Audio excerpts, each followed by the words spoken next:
Students, now here we have taken one example, limits from 0 to 2 pi. तो पिछला जो presentation था उसमें हमने डिस्कशन किया था only for 0 to pi limits. तो 0 टू पाई के लिए हम डायरेक्टली रिडक्शन नहीं यूज कर सकते हैं। वैसे ही अगर लिमिट से 0 टू 2 पाई, इसके लिए भी हम डायरेक्टली रिडक्शन नहीं इंप्लीमेंट कर सकते। So for that we have to see the result. अगर लिमिट 0 टू 2 पाई है, sin raise to nx dx अगर है, तो हम इसको लिख सकते हैं 4 times 0 to pi by 2 sin raised to nx dx if n is even number। यानी साइन का पावर अगर इवन नंबर है तो ही हमें उसको लिखना है 4 टाइम्स। लेकिन अगर साइन का पावर ऑड है then it become 0 for 0 to 2 pi limits. तो आपको दोनों चेक करना है। पहले तो लिमिट्स देखना है, 0 to pi by 2 है, 0 to pi है या 0 to 2 पाई है। अकॉर्डिंगली हमें रिजल्ट यूज करना है। तो यहाँ पे 0 to 2 पाई के लिए sin raised to nx है। So in the given example, limit से 0 to 2 पाई और साइन का पावर दिया है 8, so it is even number. तो अगर इवन नंबर है तो साइन के पावर के लिए we can write 4 टाइम्स। तो इसीलिए हमने यहाँ पे लिखा है 4 times 0 to pi by 2 inside function sin raised to 8 as it is। अब इसके लिए हम यूज करेंगे रिडक्शन फॉर्मूला, क्योंकि ये स्टैंडर्ड फॉर्मूले के फॉर्म में आ गया है। So this 4 as it is in the first.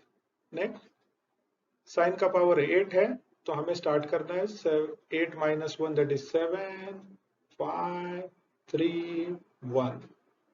अब ये जो 8 है वो 8 as it is in the denominator.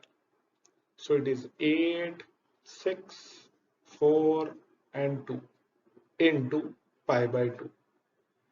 Sign का पावर इवन है तो इसीलिए हमने k का वैल्यू यहाँ पे लिया है pi by 2। So this value is for k it is pi by 2। लेकिन अगर साइन का पावर ऑड है so that value of integral become 0 by using the property for 0 to 2 pi। ठीक है।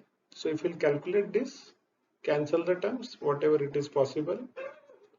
Twice 4 into 2 that is 8।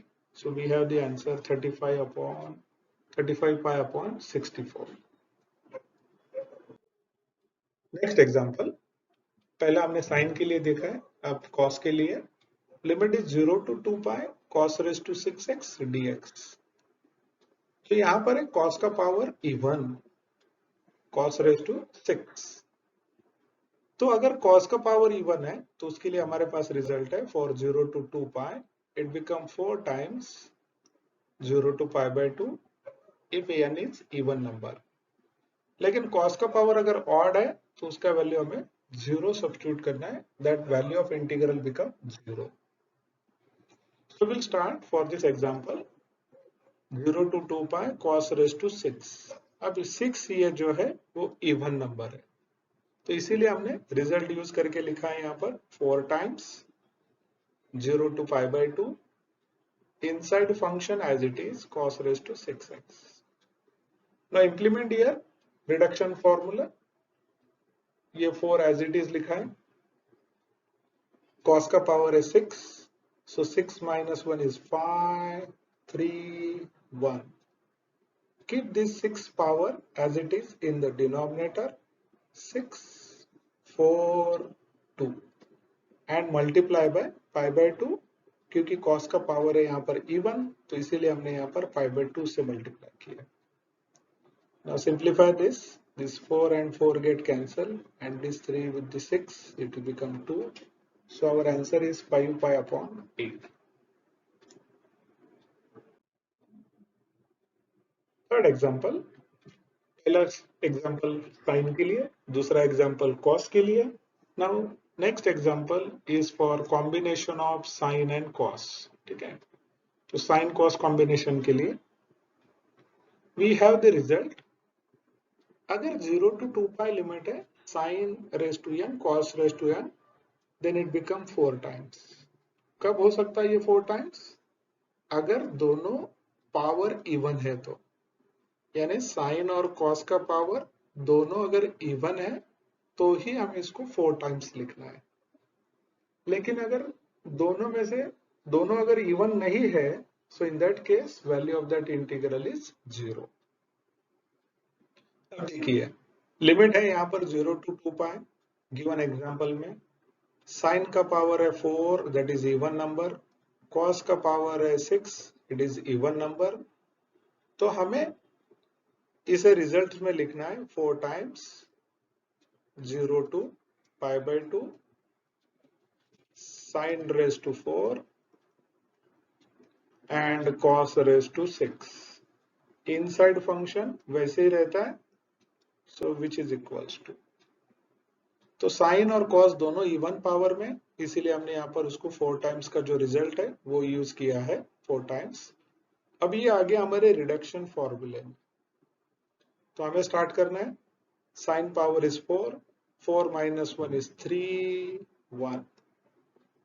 cos का power है 6, 6 minus 1 is 5, 3, 1। In the denominator दोनों का addition 6 plus 4 it is 10, difference of 2 8, 6 4 2 into pi by 2। क्योंकि sign और cos का power even है तो इसीलिए हमने इसको पाई बाय 2 से मल्टीप्लाई किया। Now do the calculation, cancel the terms, so then we have the answer. It is 3 pi upon 128। For the example, again we have started with the sign। पहला sign के लिए देखा था, तो fourth वाला sign के लिए है। वहां पर हमने साइन का पावर इवन लिया था और यहाँ पर हमने साइन का पावर ऑड लिया है। तो हमारे पास है result 0 to 2 pi sin raised to nx।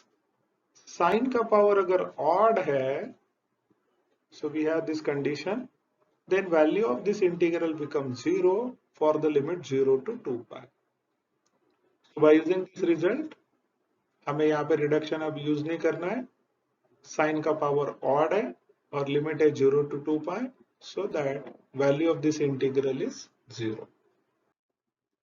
Next 0 to 2 pi, second example, cos का पावर हमने लिया था इवन और यहाँ पर हमने कॉस का पावर लिया है ऑड। हमारे पास रिजल्ट है 0 to 2 pi cos raised to nx dx। यानी ये जो cos का पावर है n, वो अगर ऑड है तो उसका इंटीग्रल वैल्यू हमें डायरेक्टली लिखना है 0। So here cos power is odd for the limit 0 to 2 pi, integral value is 0 by using this result। Last example for sine cos combination. तो थर्ड एग्जांपल हमने डिस्कस किया था जिसमें साइन और cos का पावर इवन लिया था। अब यहाँ पर दोनों पावर इवन नहीं है, एक इवन है और एक ऑड पावर है। तो इसके लिए हमारे पास है result 0 to 2 pi sin raised to n cos raised to n। It become 4 times. कब हो सकते हैं? इफ, यहाँ पे कंडीशन अलग है, if m and n both are even, दोनों अगर इवन है, then in that case it become 4 times. लेकिन अगर दोनों इवन नहीं है, in that case value of this integral is 0। So see here, sin का पावर तो इवन है but cos का पावर इवन नहीं है, so it comes under the second condition, so value of this integral is 0। So all the examples this we have discussed for 0 to 2 pi limits, so you can try these examples for practice। First for sin raised to 8 even power, second for cos even power, third sin cos for even powers, fourth sine का odd power है, cos का odd power है and sine cos दोनों यहाँ पे हमने odd consider किया। So try this examples and put the answers in the comment box। Thank you।